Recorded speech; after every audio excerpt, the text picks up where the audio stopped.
When it comes to divisive casting in Hollywood franchises, there is almost no character more divisive than Batman. As hard as it might be to believe now, people didn't want Michael Keaton to don the cape and cowl in the 80s. Not to mention when the internet nearly broke in 2012 when the news came out that Ben Affleck had been cast in Zack Snyder's rendition of The Dark Knight. And depending on what generation you're from and what kind of movies you enjoy, it's pretty much up in the air who your version of Batman would be. But one thing is for sure, Christopher Nolan's take on the Dark Knight trilogy and casting Christian Bale was an inspired choice that changed superhero movies forever. Now, me personally, I am forever a defender of Robert Pattinson's newest version of Batman. I'm a huge fan, but I gotta say, when it comes to Christian Bale and the Dark Knight movies, there's just something inside me that is on fire. So I thought it would be fun to do a special episode of Scene Breakdown today where we take a look at Batman's first appearance in all three of the Nolan movies. And I'm talking about the first time that we see full suited and booted Batman in these three movies. Then at the end, I'm gonna rank the order of which I like them, from least impactful to most impactful in my opinion. And for good measure, I have to throw in Batman's first big screen appearance in 1966, Batman the movie. Some days you just can't get rid of a bomb. So if you're ready, then drop a like on the video and don't forget to subscribe for the very best in movie content. I'm Kier with Joe Blow Originals, and you're watching Scene Breakdown.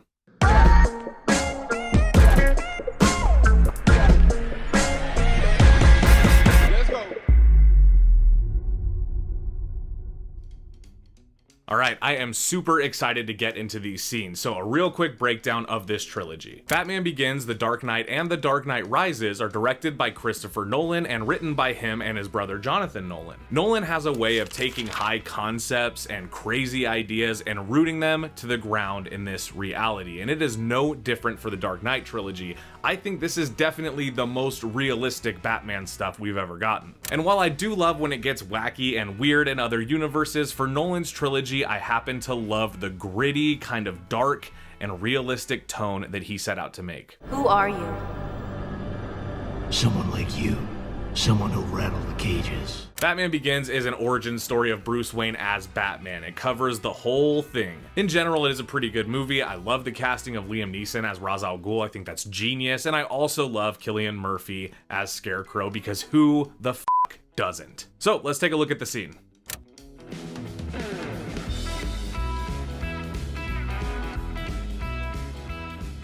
Does is it establishes the fear of the Batman. It establishes that he is lurking in the shadows, and this being his first outing, these assholes don't know what to expect. The Batarang. I love when you see Batman using gadgets in a movie, and in a movie like this, you know, it's pretty grounded, so you're not sure how much of it you're gonna get.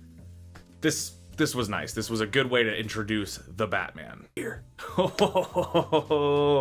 That was the first glimpse. This scene rules from here on out, I promise. Quality combat, because a lot of the movie up until this point, we see him training, you know, in the ways of martial arts and becoming a skilled fighter. It's nice to see all of that put to use in his very first scene. This is also one of those iconic suits that looked great. I remember when this movie came out, seeing that suit and thinking it looked so good and being stoked that the gold belt was still being represented. I was so happy about that. That is so good. I get chills. This was before Christian Bale went full like Doberman with his Batman voice. He was still a little bit more restrained in this one, which I really like. And the last time we had heard the words, "I'm Batman," coming from somebody, it was George Clooney in Batman and Robin. Hi, Freeze. I'm Batman. This is leagues better than that. Nice coat. Thanks. And then just to add that little bit of levity at the end, nice coat, which of course, if you've seen the movie, you'll know exactly why he says that. All right, so that was Batman's entrance in Batman Begins. It did take the movie a little while to finally give us Batman, but I promise you guys, if you haven't seen the movie, it is well worth it. And the journey to getting to Batman is interesting. Okay, but now we are gonna look at Batman's first appearance in everyone's favorite Batman movie, The Dark Knight. The Dark Knight is an iconic film in and of its own. I mean, this movie, even if it was a standalone film, it was mind-blowing, the reception that this movie got. And honestly, it still deserves all of the praise and hype. The movie is just incredibly thrilling, and this was, of course, Heath Ledger's movie for the most part. This was really a chance for him to sink his teeth into that Joker role and show audiences why he was the right guy for the job. Because if you remember, the internet also was not happy to hear that Heath Ledger, teen heartthrob, would be showing up to play the Joker. I mean, what happened? Your balls drop off?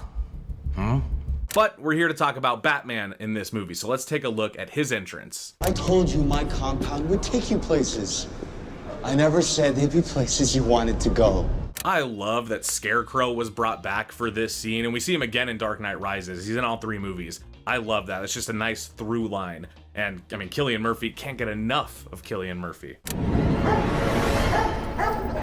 There's only one of you. Famous last words. That's what we call that.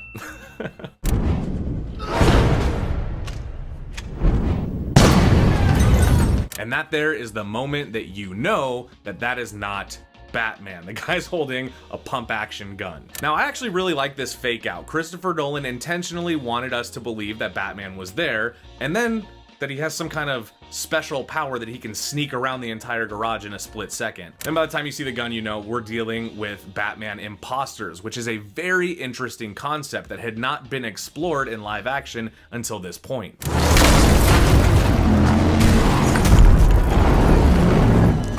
That's more like it. The Bat Tumbler. I still don't know about the Bat Tumbler. You know, it's a tank basically, and I get that it's way more, I guess, practical, you know, because of the safeguards and whatever comes with it. It's a lot more, you know, safe than a car, I guess. But I like when Batman just has a car. You know what I mean? I like when the Batmobile looks like an automobile, not like a tank. I don't know how I feel about it.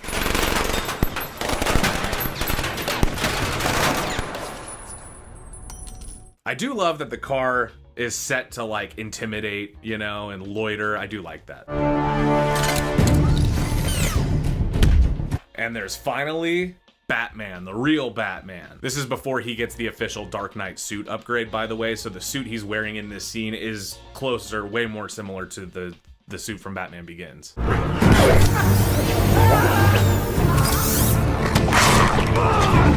I think Christian Bale had a nice tan for this scene. It's so good. I just can't wait to see it.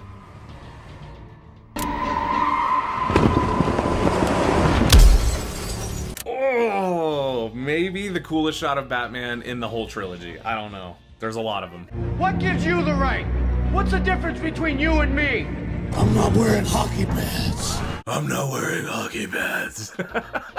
Obviously, that's really when Christian Bale started to do the voice, you know, the voice that he's now infamous for doing, which, you know, I personally actually don't have a problem with the voice itself. I understand. I mean, you obviously have to hide it and sound different, but the I'm not wearing hockey pads line, I think would have just been, if that was more smugly delivered, I think it would have really been the best button to that scene possible. But in general, I mean, come on, that scene, 5 stars across the board. It's iconic. I love it so much. Now let's get into Batman's intro scene when he finally returns in Dark Knight Rises.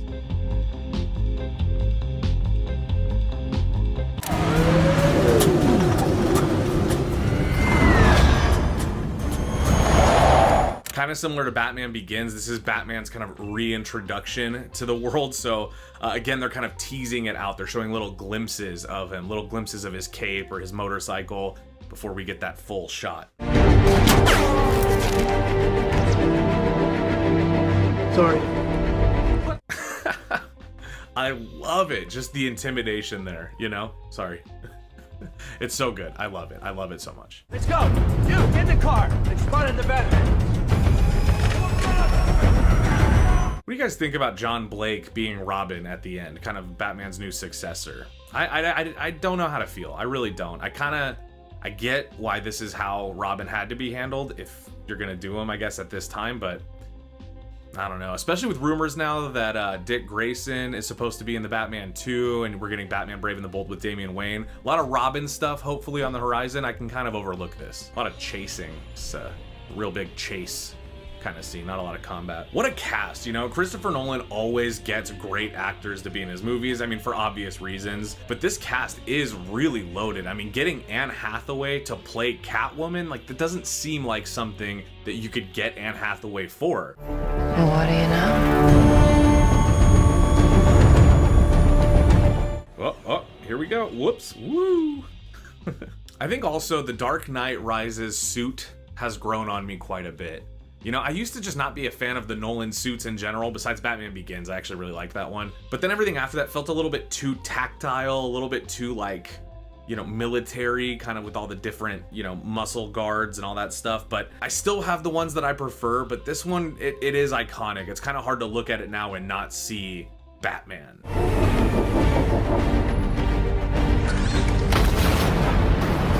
For a movie as realistic as this, it is crazy to think that he could fire a cannon at a bunch of cars, nothing would explode, and it would just make a perfect ramp. But, you know, you have to overlook that, or else shit like that doesn't happen. And what good is a Batman movie without that? All right, let's take a quick look at the original Adam West introduction in 1966, The Batman.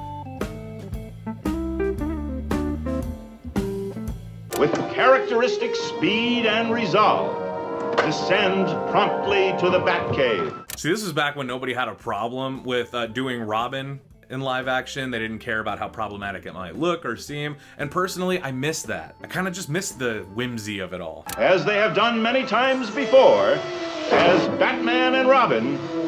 I mean, come on. Now, keep in mind, Adam West and Burt Ward had been doing the Batman series on TV already, so this was not the first time anybody saw them as these two characters. This is just a movie that's an extension of the show.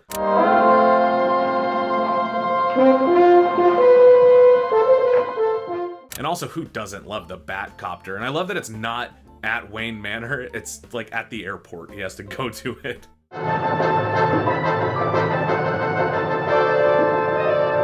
Okay, I think that is enough of that. Although I can really appreciate that movie, the scene kind of never ends. It just bleeds into the rest of the movie. Okay, so the moment you guys have all been waiting for is wanting to know my ranking. Now, of course, I'm not going to include Batman 66 in my ranking. I'm just going to be ranking Batman's entrance in the Nolan trilogies. And we're going to start with number 3, my least favorite.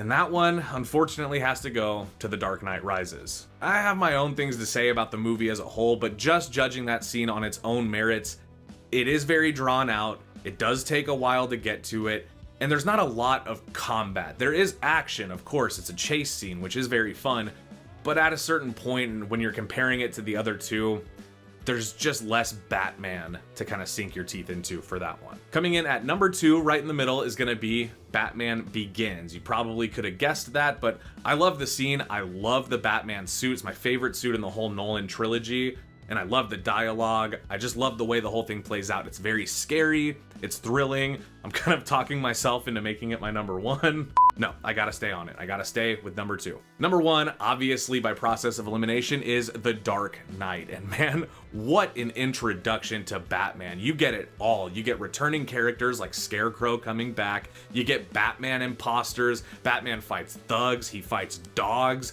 He does Batman stuff. The cape comes into play. He uses gadgets. He uses the Batmobile. There's nothing not Batman about that scene. You literally get everything, and that is why it's well deserving of my favorite Batman intro scene in the Dark Knight trilogy. But of course, that's just my ranking. I want to know your guys' ranking. Let me know what your favorite Batman introduction scene is in the Nolan trilogy. Just rank them down in the comments, and as well, let me know what other stuff you would love to see me break down here on the channel. As always, don't forget to like the video and of course subscribe for the best in movie content, and I will see you guys in the next one. Peace.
Whew, it is showtime. Can you guys hear me okay? Can you guys see me okay?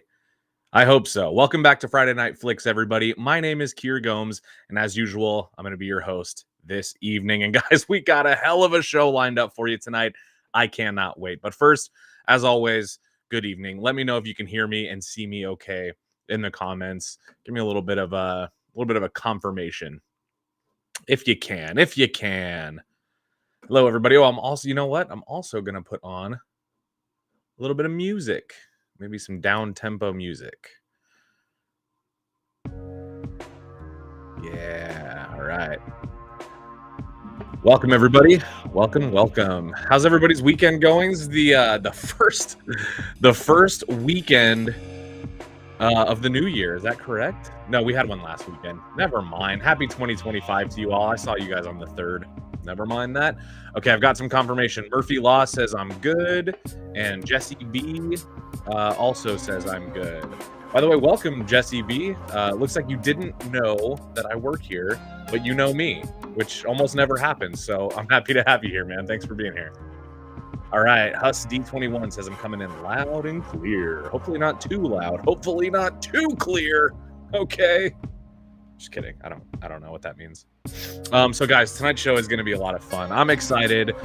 As usual, I spend all week looking forward to this hour and a half that I get to spend with you guys on account of the fact that this is probably I would say my number one wind down work-wise. I spend a lot of time throughout the week watching movies, talking about movies, thinking about movies, writing about movies, for an audience that is weeks away from getting my opinions. But on live, I can just sit here and talk to you guys point blank, period. And I look forward to that every single time. Jesse B says, didn't know you were a cardist and a movie fanatic. Well, now you know, my friend. I always keep a deck of cards with me. And I would say about 90% of my life is movies. So there you go. Gilbert, thanks for being here. Hello. Gilberto Israel. Hello, sir. Hello. Collaborate with Sins TV. Is that a request? Gilberto, is that a request or a demand? Because either way, tell him to hit me up. Yeah. I love this. Andy Joel Harper says, or Gal Gadot, she's supposed to be sick. Yeah. So guys, tonight we are going to be fan casting some characters in the DCU, okay? With James Gunn spearheading a new era of DC cinema. Hopefully something better than what we've been seeing in the past. I know that by this point, many of us have probably given up on hope that any of these films are going to be anything to write home about. But for me, I'm in the opposite camp. I'm holding out all the hope. I believe in the superhero universe that is the DCU. I believe. Now, Andy, I knew this was going to come up on tonight's stream at least once. I knew that Alan Richson, it's not Richmond, it's Richson. I knew that he would come up as Batman, and I'm sorry to disappoint you all. We will be talking about Alan Richson, but not as Batman. Ooh. Comment below who you think I would cast Alan Richson as before we get to it. How about that? And speaking of before we get to it, you guys, thank you all, by the way, for the comments so far. As usual, I'm going to try to get to these periodically. I may go on a tangent or two, miss a couple of comments. Don't hate me. Don't come for me. But I thought it would be fun, too, to also maybe go over one or two items of news floating around the movie sphere. So I think maybe just before we get into the nitty-gritty of my fan casting, before you guys all tune out on me and tell me that I suck and that my castings are whack and that if it's not Alan Richson, then no dice, before we get into all that, let's talk about some other stuff going around the superhero sphere, okay? Number one, I thought this was interesting. There has been rumors of, let's pull it up here so you can see it. Hopefully you guys are seeing that okay. There have been rumors that George Miller is in talks for a World War Hulk or Hulk versus Spider-Man and the Punisher film. Finally. Now, if you guys don't know, the Hulk is an interesting dilemma for the MCU because while they have all the rights and free reign in the world to put the Hulk in movies such as like team up movies, the Avengers, Civil War, things of that variety. Thor Ragnarok. You can see the Hulk pop in someone else's movie as the character of the Hulk. However, there is a rights issue with Marvel being able to make their own solo Hulk movie. But now that they own, I believe it's Fox that previously owned the movie rights. Now that they own Fox, it's open season. They can do whatever they want. And it looks like they're eyeing one George Miller for World War Hulk or Hulk versus Spider-Man and the Punisher. If this wasn't George Miller, I probably wouldn't even bring it up, to be honest with you guys. But it seems like this is getting a little bit of traction. It might be a little bit more than a scoop, is what I'm saying. It looks like it's possible that this is like an official, in the works piece of news. And I'm interested because obviously if George Miller is doing it, I think that there's just a higher probability that the movie will be good and grand and everything that it would need to be. Oh, Universal. Thank you, Alistair Campbell. It's Universal that owns the Hulk rights. That's right. Because The Incredible Hulk with Edward Norton, that's the Universal movie. And if you guys haven't seen that, I did do a video on it for my Marvel Revisited series here on the channel. So if you guys feel like checking out my thoughts on the previous Hulk movie, there you go. I think I might have also covered Ang Lee's Hulk movie. I'm not positive, but I might have done that. All right, here we go. Jesse B says, are you excited for Gunn's Superman? Receiving a lot of hate from Snyderverse fans, but overall, everyone else is optimistic that we're finally getting a new, more hopeful Superman movie.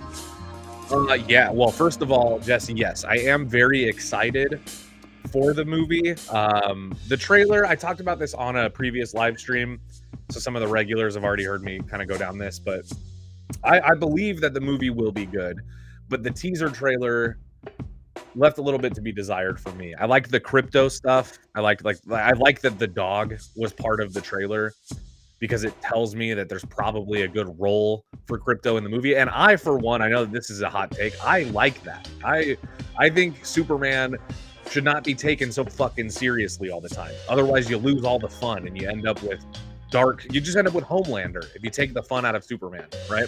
So I like that crypto is there. I like the look of the movie.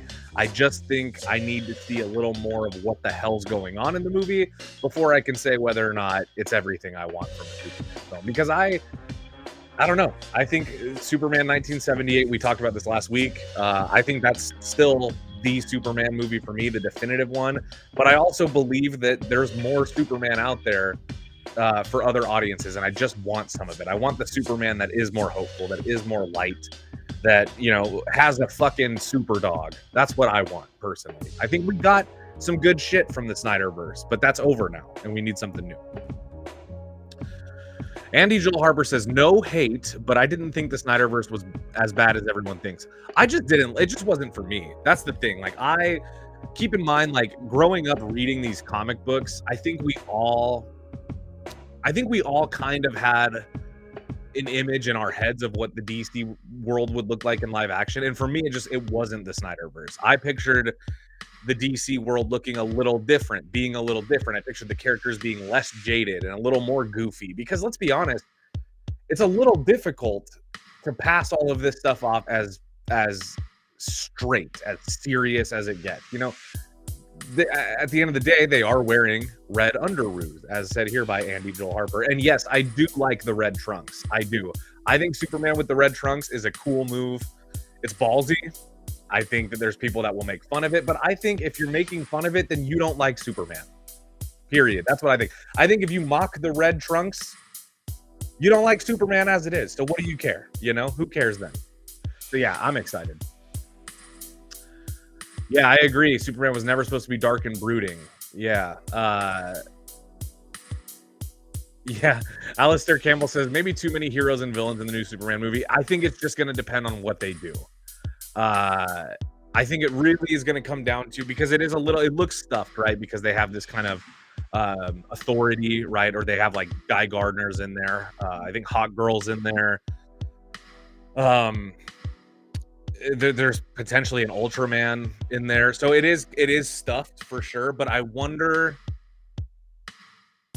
I don't know how much screen time all these people are getting. I think maybe this is just because you have to remember this is going to be the first live action DCU project. Creature Commandos, I guess, is the soft launch of the DCU, but this is kind of the first like real movie. This is the first movie in the DCU, and they have to establish a world where superheroes, as they've said, exist and have been around for a while.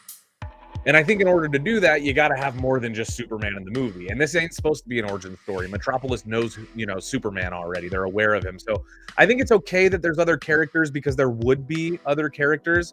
I think it's just really going to depend on how much screen time these guys get, because I don't want to see the first DCU movie be a showcase of the team up, especially with the lineup of heroes they have. Don't make it a team up. Just, if they're going to be there, have them be there. But I don't think they all need to be supporting characters. I think some of them can just be kind of in and out, a couple scenes, All right, guys.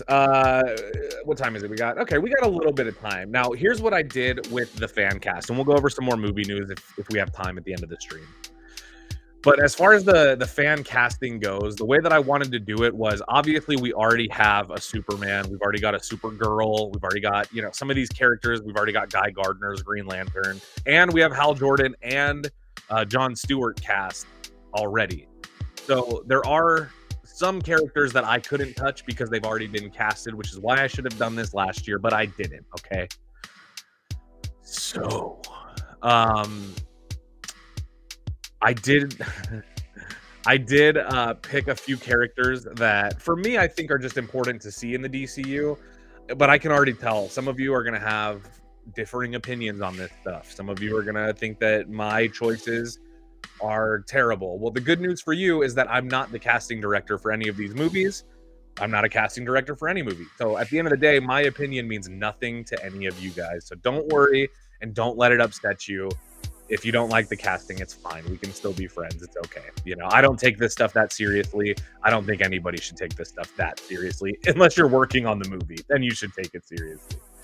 Whoa, Murphy Law, thank you so much for the $10 super chat. $9.99. Hippo character has been... Oh, this is the emoji. Okay. Oh, thank you so much for that sticker. I appreciate it. You're the best.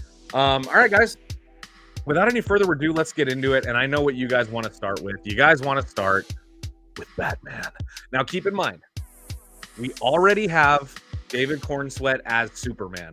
So a lot of these casting choices, I'm assuming that these are characters that at some point will have to interact with David Cornsweet as Superman. So also keep that in mind, okay? I couldn't do an old man Bruce Wayne if he's supposed to be the same age as David Cornsweet, like mid to early 30s. You know what I'm saying? So, okay. All right. Well, let's start off with everybody's favorite, the Batman. All right. So we have Batman coming in first. Scott Adkins for Batman. Scott Adkins would be great in terms of like looking like Batman, but he's not a great actor. So Scott Adkins, not for Batman for me. I went with Tom Bateman. Tom Batman. Actually, if you look at his name, Tom Bateman. If you take out that E, it's Tom Batman, buddy. So I went with Tom Bateman, who you guys would know from, he was in a recent TV show called Based on a True Story. He plays the kind of the serial killer that this couple start the podcast to interview. I think he's giving Bruce Wayne to me. His notable works, obviously Based on a True Story. It's a pretty good show. It wasn't like amazing, but it was okay. And many of you will know him from the Hercule Poirot trilogy, like Death on the Nile, Murder on the Orient Express, Haunting in Venice. I actually really like those movies. Hopefully you guys, they're directed by Kenneth Branagh, which is cool, who also directed the first Thor movie. Now, runners up, I know everybody's going to mention Alan Ritchson and Jensen Ackles as their picks for Batman. Hear me out on this, okay? Number one, Alan Ritchson. I don't like Alan Ritchson that much. I haven't seen him impress me in that much. I think people think he'd be a good Batman because he's jacked as shit and he's hot. But you have to be more than strong and hot to play Batman. And I don't think sometimes people think about that. You have to be able to be dark and brooding, which I know Alan Ritchson as Jack Reacher kind of dabbles. I think that's really the thing that sells people is the way he plays Jack Reacher. I don't think so. I think what we need is a little bit less Jack Reacher and a little bit more jazzy Bruce Wayne. I think we need a little more jazz in our Batman. Tom Bateman is not a comedic actor, but he is funny. He's not a super dramatic actor, but he's got range. So he's an actor that I think you put him as, yeah, Bateman can do an American accent very well. Watch Based on a True Story. He does an American accent. Sounds great. He sounds very convincing. Shea Wingham as Batman says Omega's Wiper. Interesting. Shea Wingham. The main reason why I think Tom Bateman can do it is if you look at him and then try to imagine him in a Batman suit talking to David Cornsweet. I see it. I don't know about you guys, but I see, when I think about like a Batman that can hit up Superman and stay in the fight with Superman, but is around the same age, but maybe just has a little more city miles on him. That's Tom Bateman. This is my guy. Just a Guy says, no Alan Ritchson, please. He's too jacked. Batman needs to be agile as well as strong. He's got to be able to move quickly. I agree. I don't need any more of this from Batman. I don't need any more Dark Knight Returns, Frank Miller Batman. I don't need any more of that. I think Ben Affleck gave us big Batman, and I like Ben Affleck as Batman, but I think somewhere in between being strong. He doesn't need to be skinny like Robert Pattinson. He just needs to be not jacked. He just needs to be not bulky, But don't worry. For those of you that are die hard on Alan Ritchson being in the DCU, I have the perfect casting for him down the line, so don't worry. Josh Brolin would make a good Batman if they were going for older. Yeah, the reason why I didn't go with Josh Brolin, because I agree Josh Brolin would make a great Batman, but he's too old. He's definitely too old. I also think, if we could have had, Guy Pearce in the 90s, he would have made a good Constantine. Yeah, Scott Eastwood, I just don't think is a good enough actor to play Batman. I think that a lot of times we get so caught up in who looks like Batman, but you gotta be able to play, two parts. You gotta be able to play Bruce Wayne. You gotta be able to play Batman. And I don't think Scott Eastwood has enough. I just don't see him as the leading man Batman. Oh, Tom Bateman was Barry Sloane. Interesting. Yeah, I'm a little bit behind on the Bond movies, I guess. So I don't know. You guys tell me what you think. But if you ask me, Tom Bateman, I had to go through everybody, right? And I went through. Of course, I did my research, so I know who you guys want to play Batman. I know who likes Alan Ritchson as Batman. I know who likes Jake Gyllenhaal as Batman. But if I had to do it, I think this is a guy that's untapped in the mainstream. He's not an A-lister yet. But he's got credits that show he's got range. A Hartnett Batman. Yeah, he's too old, though. Hartnett's almost 50 now. So I don't want a 50-year-old Batman. This guy's got to play Batman for 20 years, 15 years. I think Josh Hartnett is awesome. And I had a few ideas for him in my cast for other characters. I ended up leaving him off of all of them. But I just don't see Josh Hartnett. He's just too old. Same thing with Josh Brolin. They both could have been great. They're both too old now. But don't worry. For those of you that don't even know who Tom Bateman is, I have many more recognizable actors on tonight's list. So let's get in to the next one. We've got Tom Bateman as Batman. Who do we have as my favorite superhero of all time? The Flash. I've got two. Now here's the thing. We're starting here. I started off with a Wally West Flash because I'm a comic book reader. I like Wally West as my Flash. I would say even I prefer my Flash to be Wally West. But, well, yeah, that's what I'm saying here, Omega Swiper. If Damian is supposed to be 10, Batman can't be 50. He didn't have that kid when he was 40. So if Batman's 35... that makes sense that Damian Wayne would be 10. Now, when it comes to the Flash, I prefer Wally West as the Flash, but I think that movies and the Flash TV show have kind of merged together what Wally West and Barry Allen are into kind of them both being goofy forensic scientists. Barry Allen in the comics is not that goofy. He's like a little bit, but he's not like he's not Ezra Miller fucking ridiculous. Okay. So I like Wally. Wally's a little younger, a little more sprightly. I do think though, in James Gunn's DCU, what we could do is have two Flashes. We could have Wally West be the kind of current, healthy, young Flash that kind of, interacts more with David Cornsweet, with Tom Bateman. But I also think that it would be cool to have a slightly older Barry Allen Flash who can be mentoring Wally. So I cast both. As Wally West Flash, the younger Flash, I think it would be good to go with, I'm going to wait for the reveal. It's coming. I think it would be good to go with Jack Quaid as Wally West, the Flash. Some of you, George Mackey, nice. Yeah.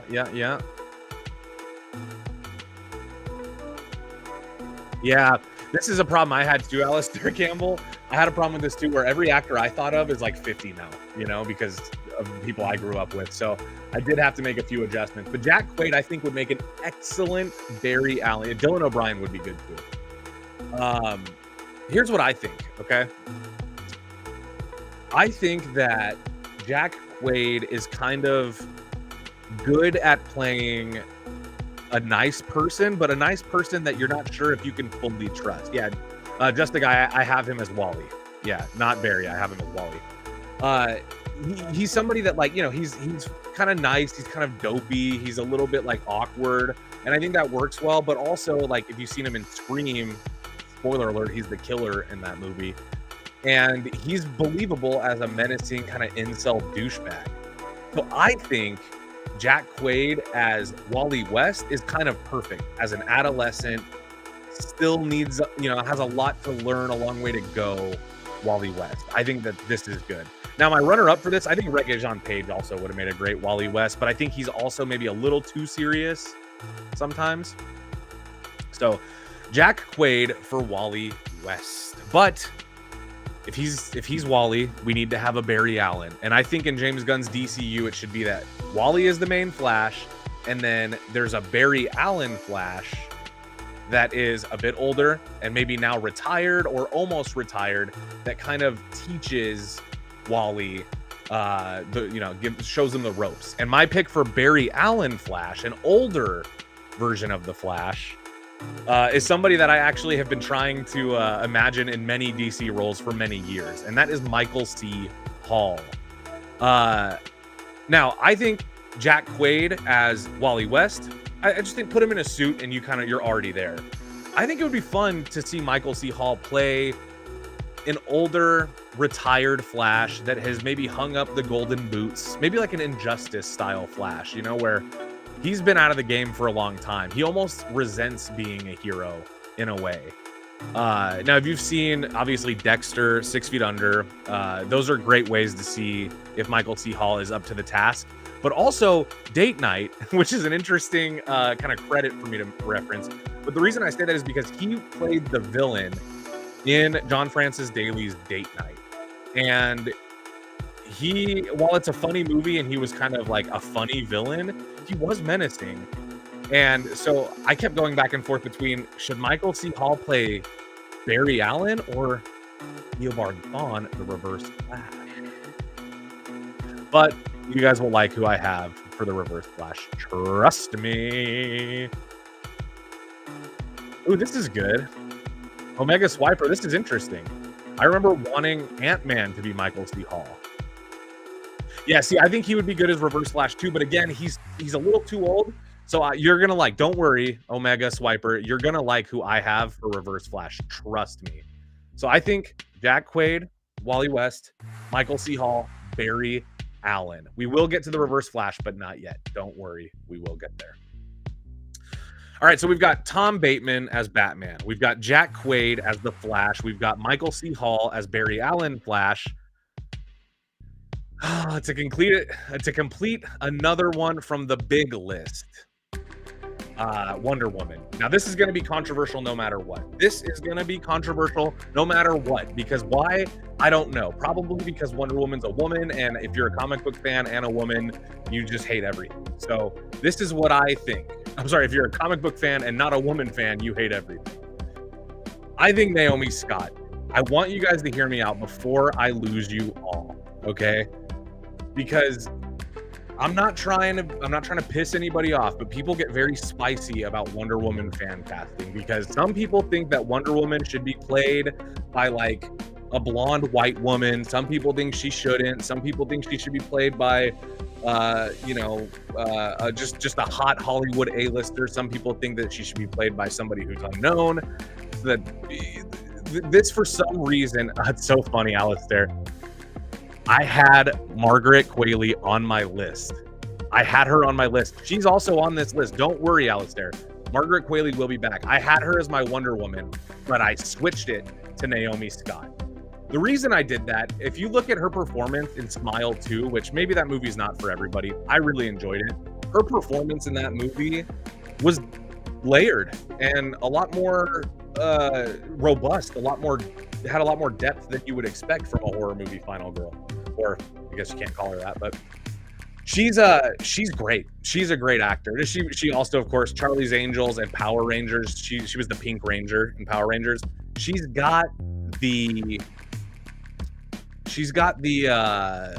action hero, almost like the same vibe as like Ana de Armas, who we may or may not be talking about later. She's got that same vibe where she could do action, she could rough you up, she could maybe block bullets with her little gauntlets, but she could also be a strong and hopeful and powerful woman, which is exactly what Wonder Woman needs to be, a goddess, you know? And if you ask me, Naomi Scott, she could play a goddess. She could do it. I think she'd be a great Wonder Woman. She's a good actor. She has the look. For me, I like my Wonder Woman to look like she's, from another part of the world. I don't think that, like Themyscira would be crawling with blonde white women. So I think it's nice to see a Wonder Woman that isn't that, And I also, again, if we're taking into account this is an actor or this is a character that's going to have to interact with Batman, Superman, The Flash, and if we have the cast in place that we have, David Cornsweet, let's say Tom Bateman, and Jack Quaid, I think that she is blended into that mix very well. And it would be believable that we have this goddess who is in the same age group as these other superheroes that is maybe a little more mature than let's say Jack Quaid, or a little more mature than Superman. And I like that. Okay, look, some of you guys, thank you all. Yes. Huz D21 says, okay, I'd be good with that. Alistair Campbell says he could see it. Just a Guy says she would be great. Yes. Oh, Urinator. Oh, Urinator. That's a great name. Urinator. Don't worry. Robert Downey Jr. is playing every single character in the next Avengers movie. So don't worry. Omega Swiper. Yes, I agree. And that's really what I'm looking for is the chemistry, right? I'm looking for, are these actors going to be able to match with each other on screen in the inevitable and eventual Justice League? And I think so. I think we found it.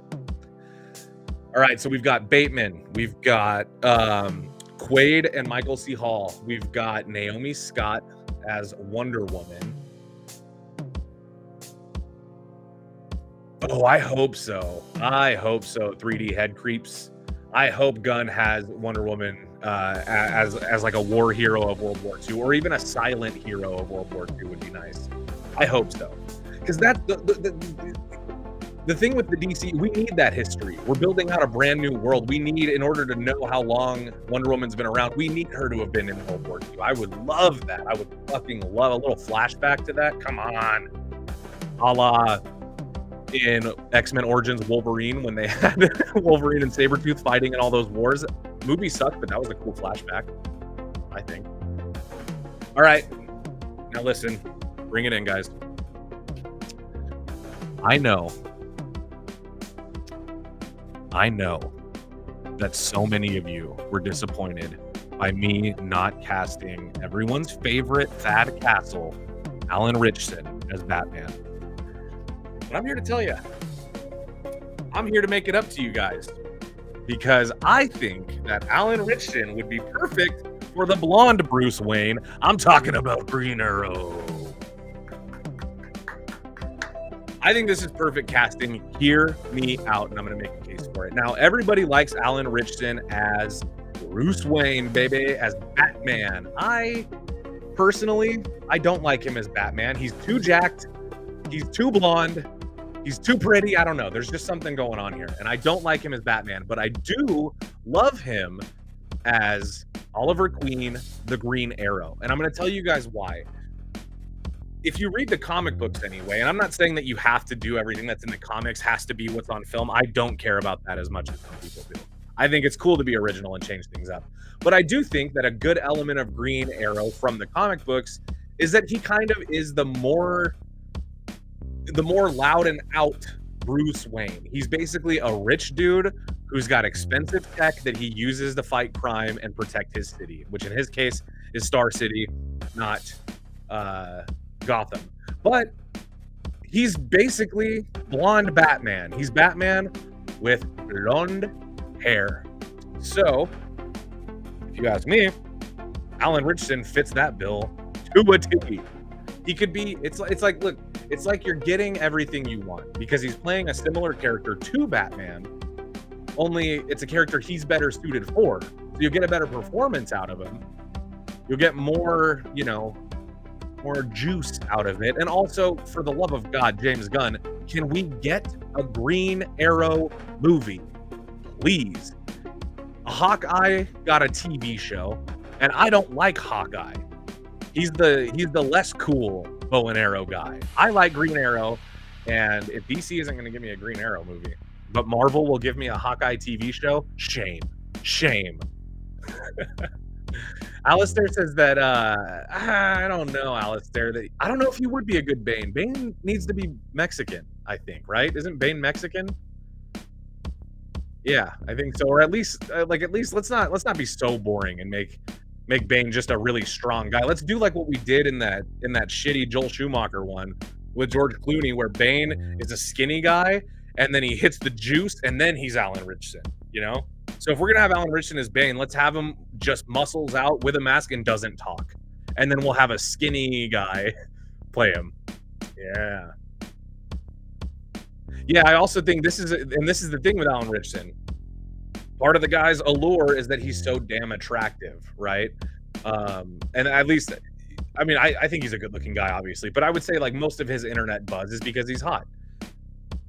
Well, if he's Green Arrow, he's just got that little face mask, that little cute green face mask, and then you can see more of his face, his money maker, And obviously, if you guys don't recognize Alan Ritchson, if you ever watched like Blue Mountain State, that's the first thing I recognize him from.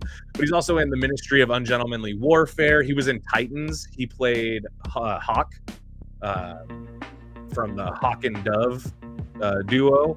So he's kind of got some, he's got a little bit of like superhero experience. So that can make him, I guess, useful, right? Carlos says he's on roids.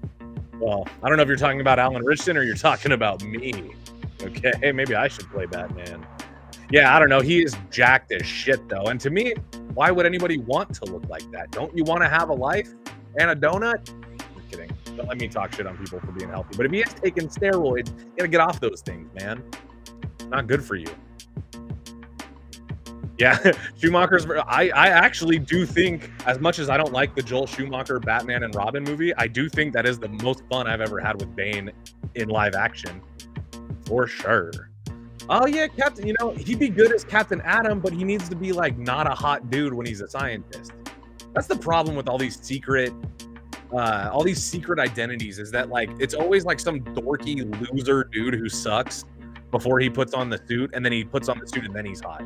But all these actors are just hot, so it's hard to make. Like, remember trying to make Henry Cavill look like a doofy guy without muscles? That was ridiculous. Picture Henry Cavill trying to do the Clark Kent thing. You don't even have to picture it. You can just see it in the movie. He's way too good looking. He's way too jacked. Having a big suit doesn't do anything when you're the size of Henry Cavill or Alan Richardson. There's no hiding those muscles. You can't look meek, you know? That's kind of the problem with all superhero movies, or with secret identities, I guess. Yeah, all the guys in Hollywood that are over 40 and jacked are on something. Yeah, dude, probably. Yeah, let's not forget Alan Richardson played Aquaman in Smallville. So for those of you that love the CW. No, God, no. Sam Parker says, is there Schwarzenegger? Is there a way Schwarzenegger can make an appearance in Gunn's DCU as a redemption for the Schumacher movie with all those horrible eye sponge? If he does make an appearance in the new DCU, I hope it's not as Mr. fucking Freeze. Okay, hopefully it's as somebody that it makes sense for him to play. That's all I can say. But don't worry, we're going to be talking about Mr. Freeze very soon. I actually, not only did I cast Justice League members, I thought it'd be fun to cast a few of the rogues that I like the best, and a little bonus at the end. So. But let's move on. If we've got Tom Bateman as Batman, we're going to need a Catwoman, right? Now, I didn't do Robin and Nightwing because there is already actors in talks for that. I don't want to mess with it. But Catwoman, kind of a necessity. If you're going to have a Batman, you're going to want a Catwoman. And for me, Ana de Armas is Catwoman to me. Shout out her performance in John Wick, which is why I can see this so clearly in my mind. I think that she kind of has everything that Catwoman needs to have. If you guys don't know Ana de Armas, you've seen her in Knives Out, Blade Runner 2049, and of course James Bond, No Time to Die. Oh, Omega Swiper, don't worry. We're going to be talking about Mr. Freeze, and it's not J.K. Simmons, my man. I like who I have more, but I like J.K. Simmons as Mr. Freeze, but you're going to like who I have. So stick around. Don't go anywhere.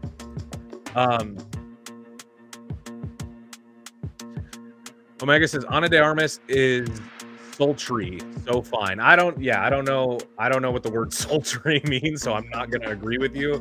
But she's a wonderful actor. Obviously, she's a beautiful woman, and I think she could play Catwoman because to me, Catwoman needs to be the girl that can join in on the heist and is probably most likely to pull it off. You know, she needs to be a few steps ahead, while also not quite as sharp as Batman. Like, she needs to be able to trick Batman, manipulate him, be a little bit ahead of him.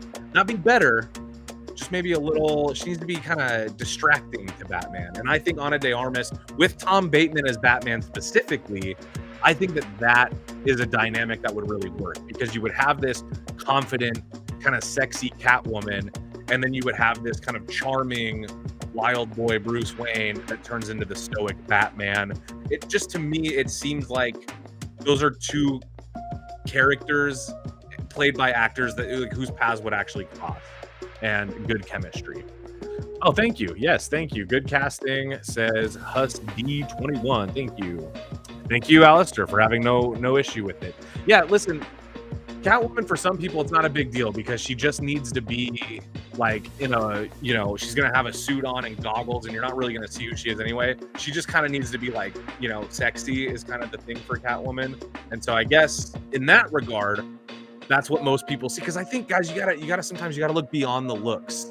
You gotta look at, am I going to enjoy seeing this person do the things that Catwoman does? It goes way beyond attraction to these people. Not every superhero can just play that superhero because they're hot, Although many of you think that she is hot, and that's okay too. Luckily, sometimes you get everything you want. Sometimes you get hot and talented, right?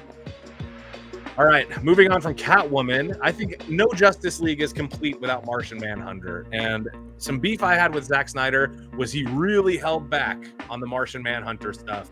It took us until we got the Snyder cut, really, to get any Martian Manhunter stuff. And I love John Jones, Martian Manhunter.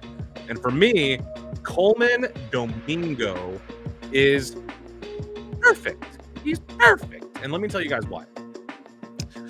Martian Manhunter, one, he's a black character. So don't go calling me woke, telling me, oh, you're woke. Okay, I don't care. Maybe I am. So what? Who gives a shit? But what I'm saying is, John Jones is a black character, and he's supposed to have a deep and threatening and iconic voice. And Coleman Domingo has that voice. In fact, Coleman Domingo did the voice of Batman. So how about that? He's voiced Batman. So how about it? Okay? You know he's got that voice. He's got that powerful voice. And I just see it. He's supposed to be a shape-shifting alien who's got like infinite power, kind of like Vision. He's supposed to be kind of like Vision, you know? And dude, if you ask me, Coleman Domingo would nail this. This is the kind of superhero he is perfect for, because this is a very cerebral character. This is a character that's evolved past human, you know, because the character is an alien. So we need somebody who can play intelligent, who can play suave and calm and charming. We need somebody with gravitas. We need somebody who can step up and be the hero. And I think Coleman Domingo literally is all of those things. If you haven't seen him in anything, Fear the Walking Dead is what he's most known for. I haven't seen that, but I have seen clips, and he's great. The Madness, which I have seen, awesome. And Drive Away Dolls, which I've also seen, decent movie, but he is awesome in it. Husdy, if take it from me, watch The Madness. If you want to see how good of a performer Coleman Domingo is, watch The Madness or the last Black Man in San Francisco, I think it's called. Also a good one. I watched that. I watched that kind of on a whim last year. Not my usual type of movie, but I fell in love with it. So check it out. Check him out. Coleman Domingo. Okay, real quick, let's recap what we have so far on the list. Okay, we've got Tom Bateman as Bruce Wayne, Batman. We've got Jack Quaid and Michael C. Hall as Barry Allen and Wally West, The Flash. We've got Naomi Scott as Wonder Woman, which I was surprised. I thought most of you, that's where I would lose you, and most of you agreed with me on that one. So, yes.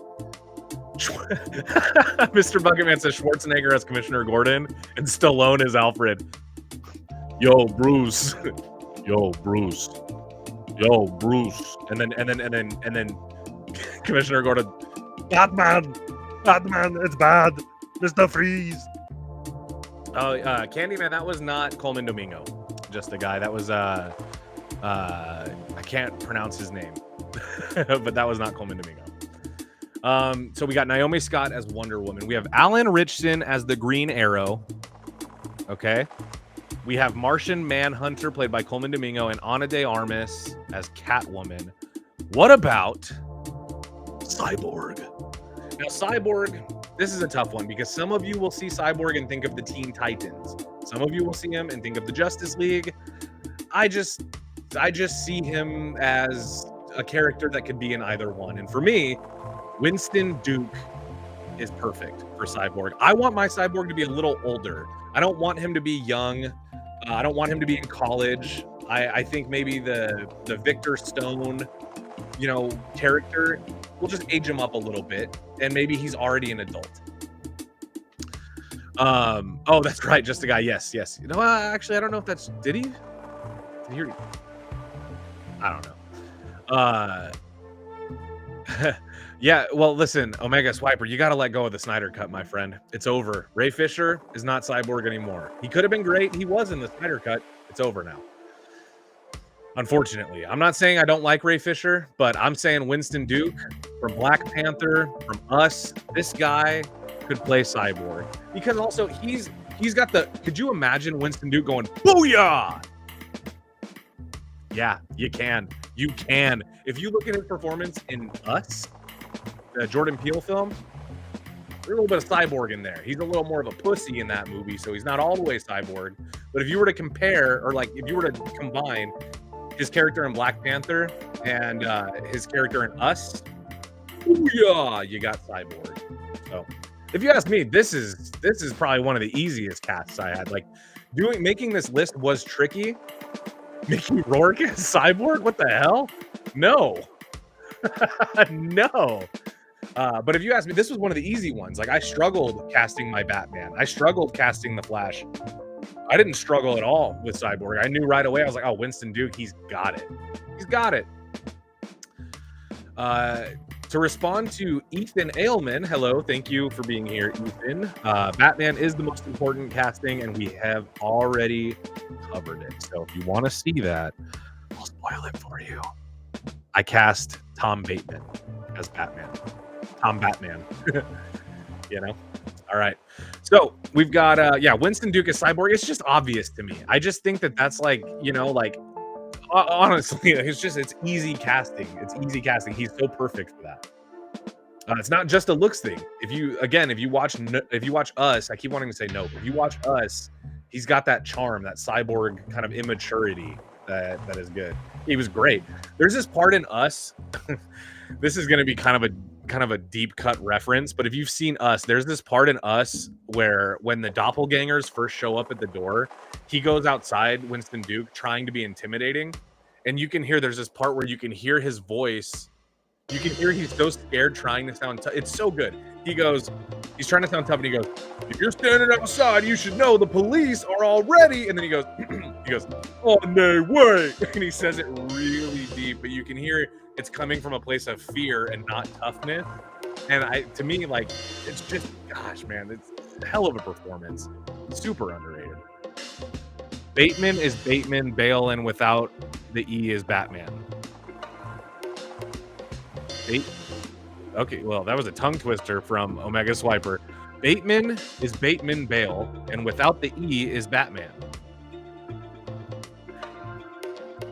Well, I know that Bateman without the E certainly is Batman. If that's what we're talking about, then there you go. All right, guys. So we've got our heroes, and there are some more, but we also need to cast some rogues, because to me, if you have Batman has the best villains, in my opinion. The Flash has some good ones. Batman has the best villains in DC. So I did cast some rogues for our guys, and I want to go over those with you before time is up. So I do want to say, oh, okay, hold on. First of all, I have to clarify. Gotcha, yeah. Bateman, as in Patrick Bateman, who Christian Bale played in American Psycho, and Tom Bateman, which is Batman without... Yes, got it. Okay, Reverse Flash. I know a lot of you liked Michael C. Hall, who was my pick for Barry Allen. I think for the Reverse Flash, somebody who hates Barry Allen and Wally West, I think Glenn Howerton from It's Always Sunny in Philadelphia. And of course, his performance in Blackberry should clue you. Actually, his performance in Always Sunny should convince you that he'd be a good villain, because he's absolutely a villain. But in Blackberry, he plays an actual antagonist. And to me, that was everything I needed to see. He can play hatred. He can play heady. He can play kind of a piece of shit. You know, he kind of plays a piece of shit pretty good. And I think that Reverse Flash is a piece of shit. I think, wait, what? Oh, that's for American Psycho. Yeah. No, Alistair, Omega is saying Christian Bale played Bateman in the original American Psycho. He's not saying that Tom Bateman should play him in American Psycho. Yeah, Glenn Howerton is a good creep. Andrew Machado says, "Oh, I like Glenn Howerton. He's a good creep." He is. He's not only a good creep, he's kind of a good sociopath, you know? Like, he's good at the artificial, superficial charm, you know, where he kind of seems smooth and smarmy, but he's really just an evil, selfish narcissist under whatever smile he's giving you. And that is the Reverse Flash. Oh, you think I didn't see the Always Sunny collab on Abbott Elementary, Andrew? You're tripping, dog. I saw the poster advertising it. So I'm going to watch it. Don't worry. So Glenn Howerton is the Reverse Flash. To me, I could see him kind of having a hatred for Michael C. Hall's The Flash, but also like a new hatred for Jack Quaid. Now, Mr. Freeze. I have to pin this one. Urinator says, "Let's keep the trend of fucking up the Joker and cast Pete Davidson next." Ooh, please don't. I like Pete Davidson, but please don't. Please don't cast him as the Joker. Just a Guy I know Bret Easton Ellis is saying that, but Bret Easton Ellis does not own the movie rights to American Psycho. It is happening.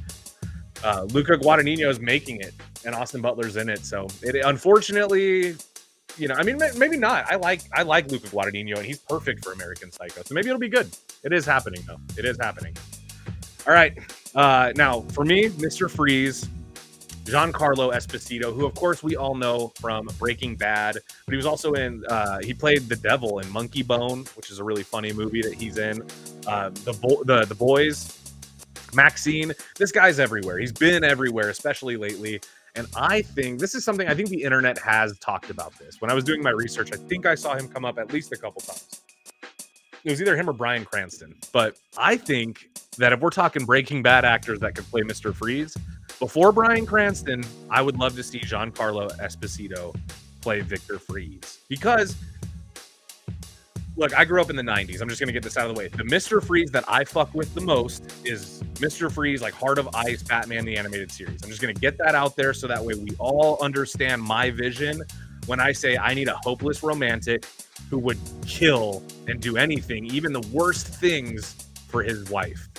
And I think that Giancarlo Esposito looks like a guy who maybe was a nice guy that fucking went evil, you know, that lost his marbles along the way and has since developed into a villain.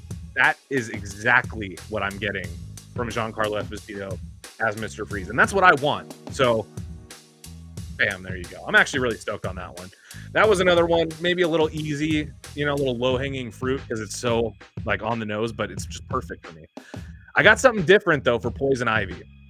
I know some of you are going to agree because, or going to disagree because Sophia Lillis is very young. She's, I think, like 20 or 21. She's like a kid. But I think she would make a damn good Poison Ivy. And I think it would be cool to do a very young Poison Ivy that could maybe at some point have some sort of friendship or mentorship with the Bat family. Like, I think it'd be cool if a 21-year-old Poison Ivy and a 21-year-old Batgirl had some kind of, you know, relationships. Not it doesn't have to be romantic, but just some kind of friendship or mentor relationship before Poison Ivy goes full evil. Now, also, if you haven't seen the Oz Perkins movie, I know everybody loves Oz Perkins since Longlegs came out. But if you're like me and you were watching Oz Perkins movies before Longlegs, like a true hipster, Gretel and Hansel, starring Sophia Lillis as Gretel, at the end of that movie, spoilers, at the end of that movie, she's a witch and she's got nature power. She can control plants, just like Poison Ivy. By the end of that movie. So she's kind of perfect for this in that way. You know, she's kind of got this woodland creature look to her. She looks like a fucking leprechaun. And I mean that, you know, not an insult, I hope. But she kind of, you know, she's got this woodland kind of, she looks like she would live amongst the plants, honestly. And I think that she could kill it as Poison Ivy. Yeah, Sam says she wouldn't even need to change her costume from the D&D movie. I know. Look, she's wearing it. She's basically already dressed like Poison Ivy or Peter Pan. I couldn't tell. Is she Poison Ivy or... That'd be a fun game. Look at this picture of Sophia Lillis and tell us if she's Poison Ivy or Peter Pan. Was she in what? Omega Swiper, can you clarify what you're talking about? Yeah, I think a Harley and Ivy movie would be okay. You would need to get a really good... I didn't even bother with Joker and Harley on this casting list because we've seen them so many times. And, like, I don't know, man. I still think Margot Robbie... I'm one of those people where I think anybody can be recast for the most part. But maybe not like Indiana Jones or something. But for the most part, I think any character can be recast. But I don't know... Oh yeah, she was in It. Omega. Yeah, she played Beverly in the Andy Muschietti It movies. Yep. But I think that I think that that if you do a Harley and Ivy movie, it would be hard to replace Margot Robbie. I think because even like for those of you that haven't seen Joker Folie à Deux, I still haven't seen it either. But I've heard that Lady Gaga did a fine job, even though the movie I heard was bad. I heard that she was okay in it. I just think if you're going to do a new... I don't know. I'm done with Joker and Harley stuff for now. I have officially... have officially tired of the Joker and Harley Quinn. You know, I think we're good. I think we're okay on that for a while. I think the Joker is the best comic book villain of all time, but I think as a result, we should let him rest for a little fucking while. You know, Wendell Bro 83 agrees. You know what I'm saying? I don't watch a lot of wrestling, Omega Swiper, but my brother would definitely know who Liv Morgan is. So, all right, let's get back to the Rogue. So we had, we had Glenn Howerton as the Reverse Flash, which I thought was brilliant, if I do say so, my damn self. We had Giancarlo Esposito as Mr. Freeze, which again, kind of just easy, low-hanging fruit casting, you know? I think the Glenn Howerton angle is maybe a little more impressive. You know, it's a little like more obscure casting, I guess. Sophia Lillis as Poison Ivy. I'm proud of that, and I stand by it. I think that if you want a Poison Ivy that you're not obligated to try to sexualize, then it's good, you know, to get somebody that is too young to be doing all that, you know? And then maybe we can focus on the character and not the mystique of the character, you know? All right, Two-Face. Two-Face. Oh, Nerd Cage Live. Hey, what's up? Thank you for being here, Nerd Cage. Hello. Now, I think Harvey Dent Two-Face should be played by Will Poulter. I also think Regé-Jean Page could play Two-Face. But here's what I think. I think if you have a young Batman, you need a young Harvey Dent. I think you can have a young Batman and an old Mr. Freeze, or a young Batman and an old Penguin, or a young Batman and an old Hugo Strange, or whatever. But you need to have Batman or Bruce Wayne and Harvey Dent. They need to be around the same age, in my opinion. I think it's better if you have them be the same age. And I think Will Poulter could definitely do this. I think, oh, you're on your way to work? Awesome. Well, I'm glad I can give you something to listen to while you're on the way to work, man. Oh, good. Okay, some of you like this. Yeah, I think Will Poulter, here's why. Harvey Dent needs to be charming. He needs to be larger than life. He needs to be confident. He needs to be kind of suave. He needs to have his, you know, his reputation of being a little bit of a hot shot, a little bit of a renegade. He needs to have that. But he also, when he turns into Two-Face, he needs to have that other side of him that is sadistic and evil and wants to hurt you. Boom. Windlebro, Harvey Dent was not in movies, I guess. Yes. He was black in the Tim Burton films. Obviously he was played by oh my God, Billy D. Williams, of course. But yeah, I think in the comic books, Two-Face was white, you know, originally. So I don't know. Not that it matters to me. I have no problem with any of that stuff. If for all I give a shit, you can make Superman black. I do not care. It's all about the performance. It's all about the actor. It's all about what they bring to it. To me, how they look really doesn't have that much to do with it. But if you're gonna have somebody play Two-Face, they do need to be handsome, and that could be anybody, literally anybody. I do not care. I chose Will Poulter because he's got the goods as Harvey Dent. Okay. This is another one, like I said, Regé-Jean Page easily could have done this because he's charming and he's cute and he can be a little bit dark. But to me, yeah, this was kind of like kind of perfect for me, Will Poulter. Yeah, you know, the problem with Two-Face in live action, obviously everybody loves Aaron Eckhart. I think that's his name, as Two-Face in The Dark Knight. Yeah, I haven't gotten a Two-Face that I love yet. I didn't love him in The Dark Knight. Absolutely did not love Tommy Lee Jones's Two-Face. I mean, I thought it was fun for what it was, just not for me.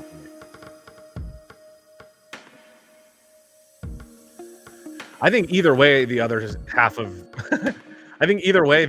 his face should be blue. I don't think it matters if he's black or white. I think either way, have his face be blue on the other half. Okay, so Sam, I did actually consider Daniel Radcliffe because I think he would be good as the evil side of Two-Face. I just don't really. I know he's got range. I just don't really see him being believable as Harvey Dent. I love Daniel Radcliffe, but I just don't see him being like a hotshot lawyer. I can't see. I can see Will Poulter being a lawyer. All right, guys. So we've casted so far everybody. The only thing left to do is a little bonus for you guys, and we're going to be casting the Watchmen in the DCU. Now, hear me out, okay? James Gunn recently did an interview saying he doesn't want to touch Watchmen in his DCU because he loves Alan Moore too much. But he also said, but I do love Watchmen, which to me means maybe he'll do something, okay? I love the Watchmen TV series from HBO. It's an original story, not an adaptation of the graphic novel, and it worked really well. But I also think try to adapt the graphic novel again. I know Alan Moore hates it. I don't care that he hates it. I want to see it, you know? It's not about him anymore. He made it for us. Ooh, Mel Gibson as a comedian would have been good, and he almost played the comedian. All right, you guys want to see who I got? Here we go. We're going to do this one kind of a lightning round, okay? So I won't spend too much time talking about every individual character, but these are just the general castings that I thought would be fun. I thought Michael Fassbender would be a perfect Dr. Manhattan. Let me know if you guys agree. Fassbender is an amazing actor. He played Magneto already, so we know he can do supervillain stuff. But I think his performance as David in Prometheus kind of made him prime as Doctor, because he needs to be devoid of human emotion, kind of, right? Too caught up in his own his own existence to care. I think Wyatt Russell would make a perfect Night Owl 2. That's Dan Dryberg, not Hollis Mason. He was played by Patrick Wilson in the 2009 movie. So Wyatt Russell for that. Dan Stevenson, I think, would make the perfect Ozymandias. Tell me if you guys agree with this or not, but honestly, like, that's got to be the most perfect one in this lineup is Dan Stevenson as Ozymandias. Has to be. He's perfect. If you guys didn't see him in Abigail, you didn't see him in Cuckoo, he had a really good year. Dan Stevenson had a hell of a year, as a matter of fact. He was great this year. All right, next we've got Silk Spectre 2, which is Lori, I can't say her last name. Silk Spectre. I think Alexandra Daddario. This makes sense to me. I don't know. This one feels a little bit like a cop-out, right? I just picked like a girl with brown hair to be, and I just think she could do it, but I also couldn't think of a better pick, so I kind of just threw this one in there. All right. Yes, I'm aware that Watchmen, the TV show, is a direct sequel to the graphic novel, but it is not based on any source material. It was original, written as a sequel. Is who Ray's son? No, Ray Stevenson? No, I don't think he's Ray Stevenson's son. I'm pretty sure he's not. Ray Stevenson played the Punisher, though. That was pretty cool. All right, I think Cameron Monaghan would be a good Rorschach. This dude played the Joker in Gotham, and he did it well, and he kind of gave off some of those noir vibes. Nah, Fassbender is too old. Fassbender is too old to play Ozymandias. He could play him in, like Fassbender could have played Ozymandias in the Watchmen TV series, where Jeremy Irons played him, for sure, but he's too young, or too old to play Ozymandias now. Or young, anyway. All right, and then I got Carl Urban as the comedian. Now, I do think Mel Gibson would be good, but I think Carl Urban is kind of ideal for this. He does have the look, but he also played Butcher in The Boys, and come on. I mean, if we're like splitting hairs over which characters are similar, there's a lot of DNA from the comedian inside of Butcher from The Boys. So Carl Urban, I think, makes a wonderful comedian. AKA, what's his name? Eddie Blake. Oh, Michael Fassbender as Oxy because that would make sense, but also wouldn't it make sense to have Fassbender play Dr. Manhattan because of Alien? Right? Because of Prometheus? I think so. All right, guys. So that was my fan casting. I'm actually really stoked. I kind of spent all day going, the audience is going to hate me for this. Everybody's going to think I did such a bad job at casting these people, blah, blah, blah. Yes, I agree, Andrew. He would have to tone down his accent to do it, but he could do it. He played Dredd, and he didn't have an accent in that movie. So, yeah, so that's my casting. I'm pretty stoked. I spent all day worried about it, but going through it here, looking at it in front of me, if this was the lineup for James Gunn's new DCU, I'd say I did a pretty good fucking job. Whoa, now I'm out of focus. All right, guys. It is a little after 7, so I know we hate you. Thank you, Nerd Cage. Thank you for being here, man. Thank you. I did really thank you, Omega Swiper. Thank you. You guys, I can't tell you how much I appreciate. I seriously thought you guys would turn on me at some point. It seems like for the most part, we were able to just keep the conversation flowing and everybody was having fun with it. So that makes me really happy, and it means a lot to me that you guys would show up and entertain my fictional fantasy fan casting, you know? So thank you all. I'm gonna see you guys next Friday. I do have some ideas for what we're gonna do next Friday, but I want to say this: if you guys would like to see more guests on the show, let me know who from the channel or just from around you would like to see on the show. I would like in 2025 to have a little more frequency in terms of having guests, and I'm relying on you guys to tell me who you would like to stare at for over an hour, besides me, of course. All right, everybody. All right, I'm gonna let you go. It's Friday, which means most of you guys are probably headed out to the movies. I know I probably am tonight, so I'm gonna get out of here. But as usual, please like the video, please subscribe, and don't forget to pick up your mother friggin' Joe Blow merchandise. Woo! We got movie quotes, we got mugs, we got logo stuff. So if you guys are interested in supporting us, supporting the channel, go pick up some merch. And obviously, the more merch that we sell, the more new merch we'll get. So if you guys want new designs and stuff, go buy some. Sierra, yes, I am live right now, but only for like the next minute or so. Sorry about that. Yeah, Tyler from Joe Blow. Of course, Tyler's one of my best friends. I would love that. I mean, we've had Tyler on before. I love Tyler. I love when he does his tangents. I love his Ridley Scott bit. You guys have probably seen that. Yes, I got to have Lance on. Lance and Chris. I want to have Lance and Chris on the show. So if you guys are interested in that, definitely let us know. Oh, Nerd Cage, Stick, you bought some Joe Blow merch. Thank you so much. When you get your merch, take a picture and send it to me. And if you want to, I'll put it on the show. We'll give you a little shout out. Murphy Law, thank you for being here. Congrats on your first time at our party. I'm glad you enjoyed it. We're going to be back next Friday, 8 p.m. Eastern time, guys. Every Friday, you can find me here. We're going to be talking movies, doing it up, all live, all the time. All right, everybody. I love you so much. You guys are the best. And I guess with all that being said, let's lay the outro and get the hell out of here. Peace out.